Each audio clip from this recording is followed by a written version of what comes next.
adrenals are down. And the reason why the adrenals are down because you're eating the wrong foods, and these foods are creating toxins and byproducts that you're not getting out of your body because you haven't opened up the lymphatic system and the kidneys to filtrate all of that toxemia out, or your skin is not working.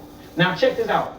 That's the pancreas being down. So what food can I eat that don't break down the glucose? The only other food that I got is fructose. Now, would you glucose load for a couple of days? Yes, you will, because you introducing your body to a new sugar. But it's a natural occurring sugar by Yahweh. Look, so you have two types of digestion, right? You have pancreas digested enzymes that break down the actual glucose. Not only that, the pancreas yield the islets of Langerhans and yields insulin to turn that key to bring glucose to the cell so you can have energy. Fructose completely bypass the pancreas. It go a lipid route. This lipid route is through the liver, and then it's called cellular infusion, where the actual sugar will infuse itself in the cell and don't even use the pancreas. And there's plenty articles, the government articles written up on this, and we have the clinical trials with at least 100 diabetics that prove this stuff, that we healed on an all-fruit diet with minimal herbs. So let me ask you, because that was a beautiful breakdown, first of all. You understand me? I can definitely tell you well studied in your science. You talked about ATP. Mm-hmm. Which fruits have the greatest production for ATP? We would say high-yielding fruits, the fruits that grow the highest to the sky. So now we're talking about carbohydrates. And all that is carbon, hydrogen, and oxygen mixed together. So once that oxygen get out, these are called high-yielding carbon constituent chains. Like bananas? So bananas will give you a high-yielding ATP, but bananas are on the starchy side. So I never recommend anybody eating bananas that's trying to cleanse, because now you're going to start building up a whole lot of glycogen on the liver. You see what I'm saying? So we would say things like mangoes, coconut water, very electrical, cucumbers, very electrical. Now we're starting to get into something that you would call H3O2 chains, not H2O, which is water like this. See, this water dehydrates you. That's why the more this water you drink, the more dehydrating you are. See, but if you drink the beautiful thing about fruits is not only can you eat the fruit to get the macro substance, but the micro substance, which is the structured jelly water called H3O2 in it, is your hydrogen factor. So you're supposed to eat your fruits for your water and for your macro constituents. You see what I'm saying? Yeah, so you're getting the water and the air at the same time. So I like that, because for the adenosine triphosphate, when you utilize cordyceps, that's one of the things that it increases, right? The ATP production. So when you're working out, it's consistently giving you oxygen. You understand me? And what happens, when people work out and why you get those aches, you understand me, is because, you're not getting enough oxygen to that muscle. So if you consistently get oxygen while you working out, then you can work out more and more and more and more and more. That's why I asked that, because if a person takes that particular dietary recommendation or living recommendation, when it comes to, I think you said coconut, mango, cucumbers, fruits, berries, and melons. Fruits is your highest. Berries is your highest because berries have the oxygenators. Them are your antioxidants. You know what I'm saying? Them are where all of your biophotons and bioflavonoids. So now I want to get to the biophotons and the berries in a second. I want to talk about your mushrooms though, because you're talking about the cordyceps. Them are high yielding. But if you look at the chemical makeup of cordyceps, and they're really a fungi rather than a mushroom. Yeah, and we're talking about the actual mycelium network. Yeah. This is an invisible network that everything is. Without mushrooms, we wouldn't even be here. Everything exists off this mycelium network. But guess what is the main chemical constituents of mushrooms? Carbon. Well, guess what carbon is? Sugar. Glucose, galactose, and fructose. So even when you get into the mushroom kingdom, you're still talking about a high sugar diet. Now, there's another thing that you said in there. You talked about the lymphatic system.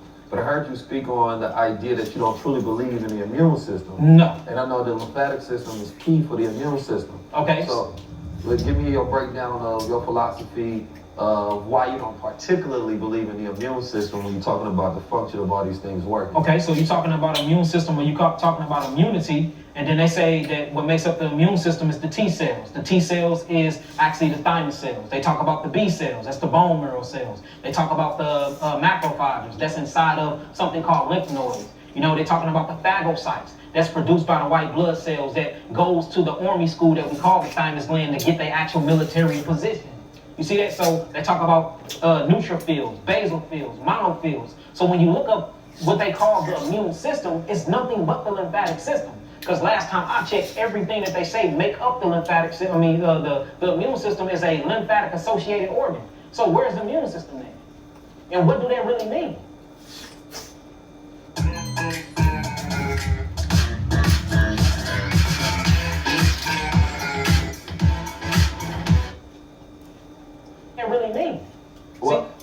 interpretation was that it's just talking about the system, these things working together, and that when one or these two things are off, then that's when the system itself is broken down, rather than one central thing being the key to keeping you safe or not getting sick. Right, so I agree with that, right? So now we got to get into wordplay then, because they would take the immune system and then feed you their Greek philosophy to keep you away from how to truly heal the system of the body, which is the lymphatic system. So when I say I don't believe in the immune system, in the way you just put it, I believe in that degree. Oh, you don't believe in their interpretation? But their interpretation of it is totally off, so I'd rather not even use the word because it keeps you distracted from the big system that cleans the body anyway, which is the great lymphatic system. Because they got you thinking that you got immunity from something. No, it's cause and effect. What you put inside of your body, for every action, there's an equal and opposite reaction. They got you thinking that you can take a certain pill and it'll combat your body against this and that. No, this is a lifestyle change. See, immunity comes between lifestyle change. So you have people studying up on immunity and doing things to build their immune system, but they're not changing their life.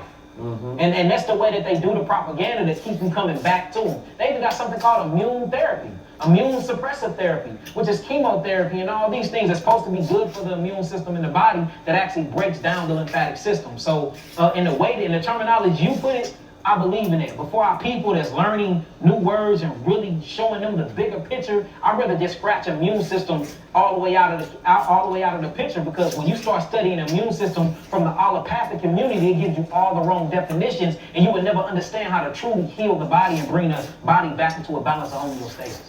Now that's key. Now when you talk about allopathy, so that gives me a good segue into a couple of things I want to talk about, specifically when you talk about Western versus Eastern medicine. Yeah. Right? And Eastern medicine is more so healing from within. Facts. You understand me? And Western medicine is, basically taking pills. Suppressive therapy. Yeah, suppressive therapy, having nothing to do with healing or curing. Facts. You understand me? Just aiding you in your disease to manage it, so that the longer you are managing it, the more they're getting paid to help you manage Facts. it. You understand me? And that's the unfortunate reality. So it's like, then when you're not looking at it from a Western perspective, you look at it from an Eastern perspective, because a lot of people don't realize that the way they go about healing and medicine around the world is completely different than the science of America. Bro, they got something called medicineless hospitals in the East. Yeah. Where you go to the hospital and it ain't not one damn pill there. Yeah. And people coming out whole. Also, think about the hospitals and what they look, man. That the hospitals look like you about to die. You go in there, they just white walls. They the colors, nothing is vibrancy. Nothing speaks to life. Like there should be plants in there. There should be crystals. There should be environments of vibrancy. It should be clean, good foods. Everything in that hospital you should walk in there and feel like, oh, I'm raising my vibration, I'm about to live. So check this out. The hospital feel like a mortuary. If you look down on a hospital, right? I want when you get your time, I want you to look this up. Look down on a hospital, just Google a hospital and get the blueprint of them. It looks just like a rat maze. I mean, identical as a rat maze. Yeah.